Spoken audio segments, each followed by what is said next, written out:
Welcome back! Eto na po, kasama natin ang 8 talented kids on stage. They made the chairs turn during the blinds. Nalampasan nila ang hamon ng batas, kaya ang tanong, sino sa kanila ang magtatagumpay ngayong sing-offs? Si Coach Paolo, Coach Miguel, it's time to make the decision. Sino sa kanila ang dadalhin ninyo sa semifinals? Kuya Dong, pwede bang si Coach Julie muna? Si Coach Julie muna. Ba't ako? Nag-iisip na ako eh! Ang hirap nito, grabe.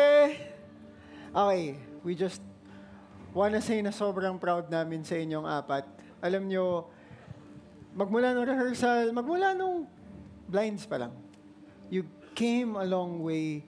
You've improved so much. Kumbaga, kung akala namin napakagaling nyo na nun, sobrang laki pa nung ginaling nyo habang dumaan tayo sa battles, tapos dito sa sing-offs. At ang feeling naming ready para sumampa sa next round, ang una naming pangalang tatawagin ay si...